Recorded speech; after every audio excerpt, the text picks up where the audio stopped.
Bismillahirrahmanirrahim.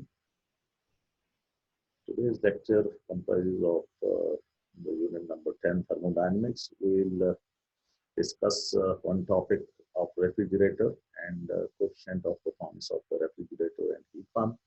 And I will give you the solution of the assignment and the MCQ solution of the chapter number 10.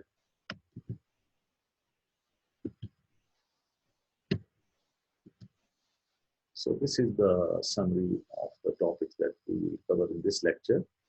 First of all, we will discuss about the refrigerator and heat pump, and then the coefficient of performance of the refrigerator and heat pump. And at the end, I will give you the solution of the assignment and the MCQ solution.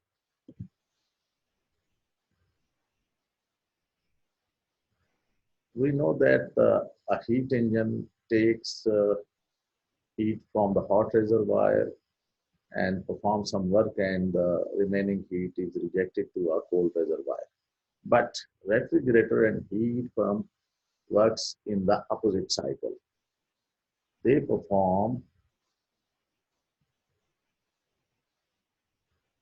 convert heat, they take heat from the cold reservoir and reject it to the hot reservoir. And the external work is needed to do this job as required by the second law of thermodynamics. तो heat engine को अगर हम जो heat flow है उसको reverse order में करते तो वो कॉर्नेट साइकिल भी रिवर्स हो जाएगा. तो रिवर्स कॉर्नेट साइकिल में हीट हम कोल्ड रिजर्वायर से लेंगे QC और उसको हॉट रिजर्वायर की तरफ फ्लो करवाएंगे, जो कि नेचुरल हीट फ्लो के अपोजिट डायरेक्शन में हम फ्लो कराएंगे. तो इसके लिए हमें एक्सटर्नल वर्क डन चाहिए होगा, जो नॉर्मली जो कंप्रेसर आपका है इलेक्ट्रिकल एनर्जी वो यूज करके, तो मैकेनिकल वर्क डन जो है वो आपको जरूरत होता है. तो एक्सटर्नल वर्क डन के साथ हम हीट जो है वो फ्लो कराते हैं cold reservoir to hot reservoir. अब दो केस आ जाते हैं, रेफ्रिजरेटर और हीट पंप दोनों में यही फिनोमेना होता है. रेफ्रिजरेटर में हमारी जो रिक्वायरमेंट होती है वो नॉर्मली होती है हम कोल्ड रिजर्वायर में से हीट को रिजेक्ट करना, यानी जितनी ज्यादा हीट इस कोल्ड रिजर्वायर से आप आउट करवा सकते हैं, दूसरे अल्फाज में QC हम मैक्सिमम चाहते हैं यहाँ से आउट हो. और हीट पंप में हमें ये चाहिए होता है ये QH मैक्सिमम हमने करना है. जितनी ज्यादा QH होगी उतना ही ज्यादा हमें हीट मिलेगी. तो रेफ्रिजरेटर और हीट पंप में ये डिफरेंस है. एक ही साइकिल है, डायग्राम दोनों की सेम है, रेफ्रिजरेटर और हीट पंप दोनों one and the same thing है. ये डायग्राम हीट पंप के लिए भी है और रेफ्रिजरेटर के लिए भी है. हीट फ्लो सिर्फ जो हमारी डिजायर्ड आउटपुट है रेफ्रिजरेटर के केस में वो QC है, जबकि हीट पंप के केस में वो QH है. तो heat pump absorbs heat from a cold space and release it to a warmer place. दूसरे अल्फाज में हम यूँ कह सकते हैं, अगर रेफ्रिजरेटर को उल्ट कर दें हम इस तरह से कि जो बैक साइड पे रेडिएटर है वो हमारी आउटपुट हो या वार्म करने के लिए हम इस्तेमाल करें, तो वो हीट पंप बन जाता है. तो आपने AC देखेंगे, रिवर्सेबल AC जो सर्दियों में जो है वो गर्म हवा देते हैं और गर्मियों में ठंडी हवा, तो वो भी बेसिकली हीट पंप ही होता है. और AC प्लस हीट पंप सर्दियों में वो हीट पंप का काम करते हैं और गर्मियों में वो एज एयर कंडीशनिंग के लिए इस्तेमाल किए जाते हैं. तो रेफ्रिजरेटर और हीट पंप की block diagram one and the same thing है, सिर्फ जो डिजायर्ड आउटपुट है उसमें फर्क है. तो refrigerator is used for cooling in summer while the heat pump is used for heating in winter.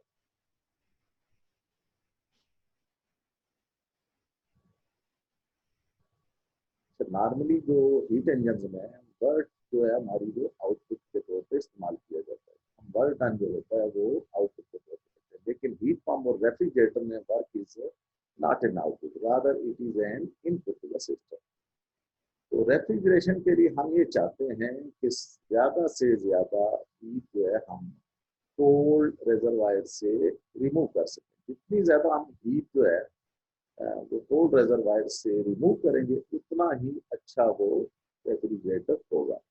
तो इसके लिए हम जो एक टर्म यूज करते हैं, एक पैरामीटर जो इसकी एफिशिएंसी को मेजर करने के लिए इस्तेमाल किया जाता है, उसको हम कहते हैं कोएफिशिएंट ऑफ परफॉर्मेंस। ठीक है, तो कोएफिशिएंट ऑफ परफॉर्मेंस जो है ये बेसिकली एक रेशियो होती है, it is the amount of heat remove from the refrigerate cold reservoir to the external world. ठीक है, इसी तरह हीट पंप के लिए भी ये पैरामीटर जो है, इसमें जितनी ज्यादा हीट रिजेक्ट करेंगे आउटर रिजर्वायर की तरफ, और कम से कम एक्सपेंडिचर ऑफ वर्क, तो उतनी ज्यादा हमारे पास कोएफिशिएंट ऑफ परफॉर्मेंस आएगा। तो कोएफिशिएंट ऑफ परफॉर्मेंस ये हीट पंप्स और रेफ्रिजरेटर्स की परफॉर्मेंस चेक करने के लिए एक पैरामीटर है, और नॉर्मली इसकी वैल्यू 1 से ग्रेटर होती है, और 1 से जितनी ज्यादा ग्रेटर होगी उतना ही अच्छा वो उसकी परफॉर्मेंस होगी, हीट पंप क्या रहती है ग्रेटर। तो कोएफिशिएंट ऑफ परफॉर्मेंस को हम डिफाइन करते हैं, it is the ratio of useful cooling और heating to the work required. COP या कोएफिशिएंट ऑफ परफॉर्मेंस ये रेफ्रिजरेटर के लिए भी और हीट पंप दोनों के लिए ये इस्तेमाल किया जाता है। तो इसको जनरली हम कहते हैं क्यू। क्यू जो है ये आपकी डिजायर्ड हीट। अब आप देखेंगे रेफ्रिजरेटर के केस में हमारी डिजायर्ड है क्यू सी ज्यादा से ज्यादा हो, जितनी ज्यादा यहाँ से रिजेक्ट कर सकते हैं वो हमारी रिक्वायर्ड जो है वो हीट होगी, और वर्क डन जो एक्सटर्नल जितना उसके ऊपर आप करेंगे। तो इन दोनों की रेशो से आप cost of performance for cooling या रेफ्रिजरेशन के लिए पैरामीटर को डिफाइन करेंगे। अब हीट पंप के केस में हमारी आउटपुट डिजायर जो है वो क्यू एच होती है। तो हीट पंप के केस में क्यू एच ओवर डब्ल्यू, तो ये हमारी डिजायर्ड आउटपुट है, और इनपुट जो वर्क डन परफॉर्म करेंगे इन दोनों के दरमियान जो रेशो होगी उसको हम coefficient of performance for heat pump कहेंगे या सीओपी हीटिंग। तो यहाँ इस डायग्राम से आप देखें कि W plus QH equal to QC. This QC will be equal to W plus QH. Or we can say that W is equal to QH minus QC. तो coefficient of performance for cooling के लिए अगर हम define करें तो हमारी desired output QC होगी divided by the work done required. इसी तरह सीओपी हीटिंग के लिए जब हम इस्तेमाल करते हैं तो यहाँ पे डिजायर्ड आउटपुट QH होगी और W से आप डिवाइड करें। अच्छा, एक और पैरामीटर ये याद रखें कि कोएफिशिएंट ऑफ परफॉर्मेंस जो हीट पंप का होता है वो कोएफिशिएंट ऑफ परफॉर्मेंस जो रेफ्रिजरेशन या कूलिंग के लिए है उससे एक ज्यादा होता है। तो ये इक्वेशन जो लास्ट में लिखी है इसको आप ध्यान में रखें। COP heat pump will be equal to COP of refrigeration और कूलिंग प्लस 1। आपकी बुक में जो रिलेशन दिए गए हैं उनमें कुछ गलतियां हैं जो आप लास्ट में देख सकते हैं, तो उनको आप ठीक कर दीजिएगा। वो पेज नंबर 306 और 307 पे है, तो ये कुछ मिस्टेक्स हैं यहाँ, कोएफिशिएंट ऑफ परफॉर्मेंस यहाँ दिए गए हैं। तो पेज नंबर 307 पे भी जो है ई हीटिंग इक्वल टू ये जो लिखा हुआ है T1/T2 माइनस T1, ये ठीक नहीं है। तो ये आगे मैं आपको करेक्शन बताता हूँ, इस रेफरेंस से आप ठीक कर लीजिएगा इसको। अब सीओपी हीटिंग के लिए आपने डिफाइन किया QH डिवाइडेड बाई W। अब W को अगर हम QH माइनस Q से पुट कर देंगे, अभी लास्ट हमने देखा था W will equal to QH minus QC। तो दूसरी Q जो है it is directly proportional to the temperature, absolute temperature. तो QH की जगह DH और QC की जगह TC आप पुट करें तो coefficient of performance for heating जो है आपके पास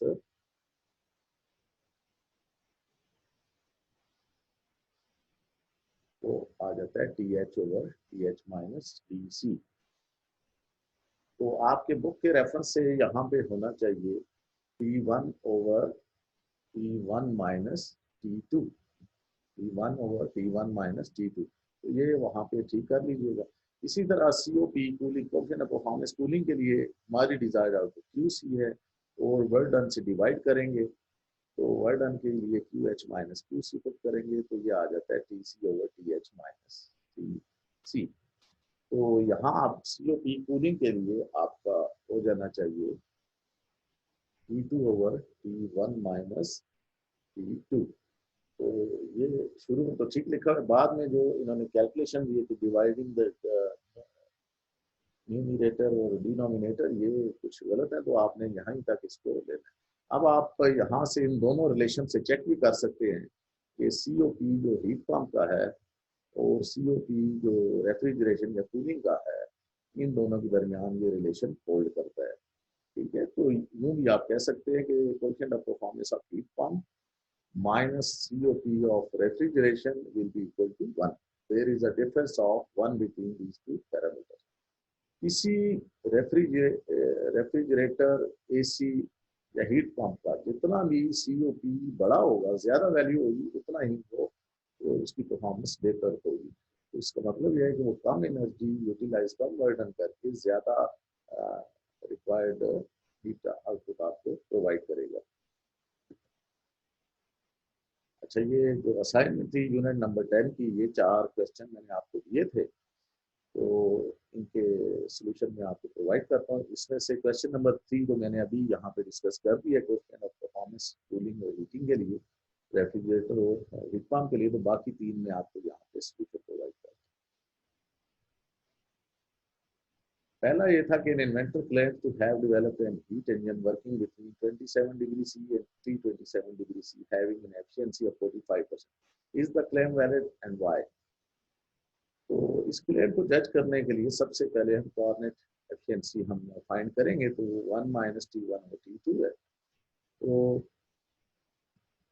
ये अगर हम कैलकुलेट करते हैं तो ये आ जाती है 50%। अब कार्नेट थ्योरम ये कहती है कि किसी भी रियल हीट इंजन की एफिशिएंसी एट मोस्ट जो है वो कार्नेट एफिशिएंसी के बराबर हो सकती है या उससे कम हो सकती है। तो अब कार्नेट एफिशिएंसी 50% निकल रही है और जो इन्वेंटर का क्लेम 45% है। So according to the Carnot theorem, his claim is valid. दूसरा ये क्वेश्चन था कि why the molar specific heat at constant pressure is greater than at constant volume, that is this Cp greater than Cv. So we know that Qp is equal to NCp del T, where Cp is the molar specific heat at constant pressure and Qv is equal to HCv del T. At constant volume अगर हम first law of thermodynamics apply करें तो del Q equal del U plus del W. तो constant volume पे आपको पता है piston की जब मूवमेंट नहीं होती तो वर्डन वहाँ पे जीरो होता है। तो ये फर्स्ट लॉ ऑफ थर्मोडायनेमिक्स में हमने डेल डब्ल्यू की जगह जीरो फिक्स कर दिया। तो कांस्टेंट वॉल्यूम पे डेल क्यू भी तो एक्चुअली डेल यू के चेंज इन इंटरनल एनर्जी के इक्वल होगा। अब इसी तरह हम कांस्टेंट प्रेशर पे ये चीज जज करते हैं तो del Q B will be equal to del U plus del W according to the first law of thermodynamics.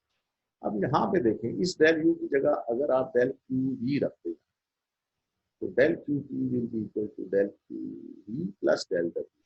हम क्लियरली देख सकते हैं कि del Q P is greater than del Q V. Del QP is actually del QV plus something del W. So del QP is greater than del QV, and if we put the del QP value and CP del T over here and CP del T and del T are cancelled out on both sides, so CP becomes greater than the CP. Another question was the find the efficiency of a Carnot heat engine working between the steam and ice point. So you know that the ice point is 0 degree centigrade. In Kelvin it is 273 Kelvin, and steam point is 100 degree centigrade, which is 373 Kelvin. So the efficiency becomes 26.9% if we put the efficiencies formula. So एक कार्नेट heat engine जो है ice और steam points के दरमियान work कर रहा हो तो उसकी एफिशिएंसी अबाउट 27% होगी। And this is the solution of the MCQs. Maximum work can be obtained in the process called isothermal, because in isothermal process all the heat supplied is being converted into the work done. So maximum work is obtained in isothermal process. इसी तरह एक MCQ is the true idea ideal heat engines A and B have their sources at 600K and 400K and their sinks at 300K and 200K respectively. What can we say about their efficiency? तो यहाँ अगर efficiency का वही formula हम use करें तो 1 - 6 300 over 600 तो जो कि आ जाती है 1 - 0.5 इक्वल 0.5 50%। और इसी तरह दूसरे केस में 400 और 200 1 - 200 over 400 तो ये भी 50% आ जाती है। तो दोनों जो एफिशिएंसीज है केसेस की वो बराबर है, तो इसलिए ऑप्शन बी करेक्ट है। Eta A equal to eta B, efficiency of engine A and engine B are equal. Third case method, the process in which all the heat supplied is converted into increase in temperature is called isochloric. Because all the heat supplied is being converted into the increase in internal energy. This means that there is no external work done. So the process is isochloric, that is volume remains constant. Triple point of water is, you know that it is 0 degrees centigrade or 273 Kelvin. In Kelvin, it is 273 Kelvin, and in degree centigrade, it is 0 degrees centigrade. It does not change in isothermal process. So in isothermal process, internal energy does not change, or the temperature of the system remains constant. So this is the solution of MCQs, and this is the end of this lecture.